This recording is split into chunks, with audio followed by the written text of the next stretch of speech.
Apa yang harus kita jaga? Jangan lupa ketika kita melaksanakan aktivitas apapun, ibadah apapun, niat kita satu, hanya karena Allah semata lillahi ta'ala. Karena Allah menyuruh ibadah tidak hanya semata-mata ibadah, tapi harus pula disertai dengan keikhlasan, bersih dari hal-hal yang lain selain daripada Allah. Wa ma umiru illa liya'budullaha mukhlishin. Sabilud dumu'i sabilun murih, tanahada ya sahi kay tastarih. A'udzu billahi minasyaitonir rajim. Ya ayyuhalladzina amanu kutiba alaikumusiyam kama kutiba alal ladzina min qablikum la'allakum tattaqun. Wa qala nabiyyu sallallahu alaihi wa alihi wasallam, man pariha biduhuli ramadana haramallahu jasadahu alan niran. Al hadis. Bapak, Ibu, jamaah hadirin sekalian, innallaha wa malaikatahu yusholluna 'alan nabi ya ayyuhalladzina amanu shallu 'alaihi wa sallimu taslima. Ya nabi salamun 'alaika, ya rasul salamun 'alaika, ya habib salamun 'alaika, shalawatullah 'alaika.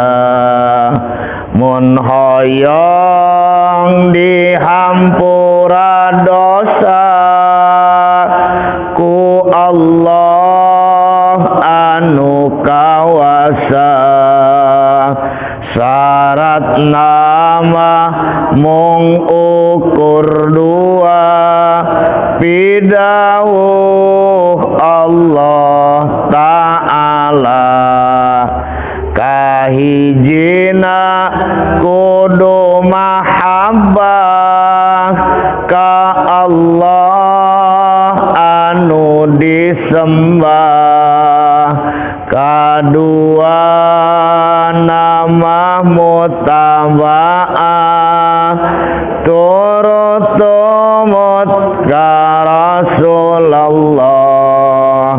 Ya Nabi salamun 'alaika, ya Rasul salamun 'alaika, ya Habib salamun 'alaika, shalawatullah 'alaika.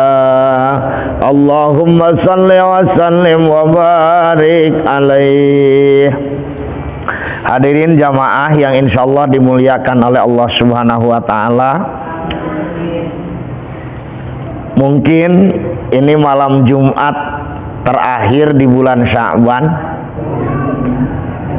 dan malam Jumat yang akan datang insyaallah kita sudah melaksanakan ibadah puasa. Insyaallah kita sudah melaksanakan ibadah sholat tarawih. Mudah-mudahan Allah memberikan kekuatan kepada kita semua. Kita semua diberikan kelancaran, kita semua diberikan keberkahan untuk meraih kemuliaan di hadapan Allah Subhanahu wa Ta'ala.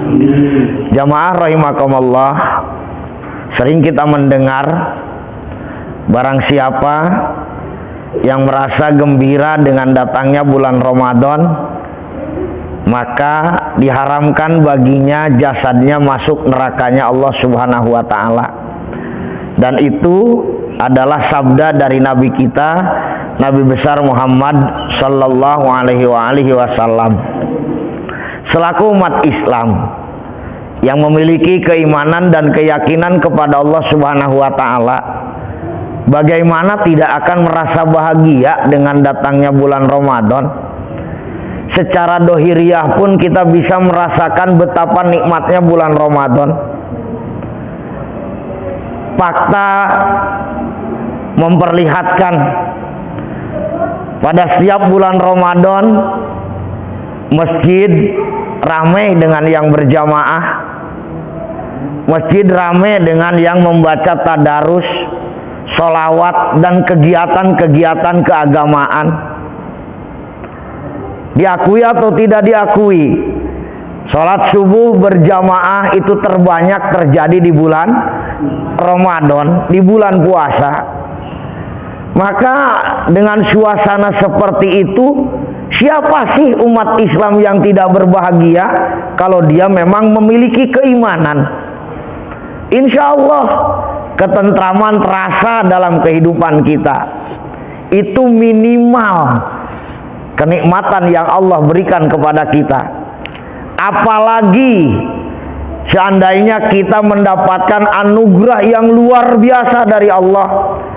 Allah janjikan begitu banyak pahala di bulan Ramadan. Namun tentunya kita banyak yang lupa untuk mendapatkan anugerah dari Allah, kemuliaan dari Allah, pahala dari Allah, kebahagiaan dari Allah. Itu harus memenuhi syarat-syarat tertentu. Terkadang kebahagiaan ingin kita dapatkan, kemuliaan ingin kita dapatkan, tetapi syaratnya tidak kita lakukan. Mana mungkin kalau syarat tidak dilakukan, apa yang diharapkan akan didapatkan. Satu contoh kecil, hukum adat menyatakan ketika seseorang merasa sakit, harapan besar untuk sembuh apabila dia melakukan pengobatan. Secara hukum adat, secara hukum akal, mana ada orang sakit tidak berobat? Jelas ini menyatakan fakta. Jamaah rahimakumullah. Maka dari itu, agar kita mendapatkan anugerah dari Allah, pahala yang luar biasa dari Allah, syarat mutlak yang pertama, kita jaga diri kita dari hal-hal yang dapat membatalkan puasa. Itu satu, mutlak mesti itu. Yang kedua, setelah kita mempertahankan dari sejak terbit fajar sampai terbenam matahari dari hal-hal yang membatalkan puasa, kita pun harus siap untuk mempertahankan agar pahala puasa kita tidak batal. Dengan cara apa kita agar puasa pahalanya tidak batal atau puasa kita diterima oleh Allah Subhanahu wa taala? Yaitu dengan cara imsakun nafsi anisu. Jaga diri kita dari hal-hal yang tidak baik.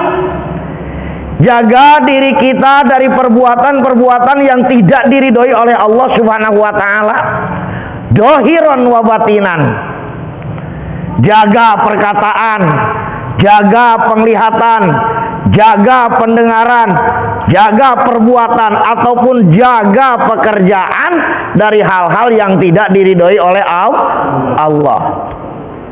Itu dohir.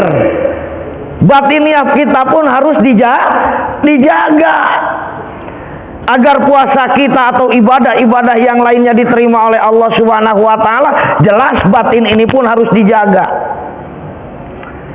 Apa yang harus kita jaga?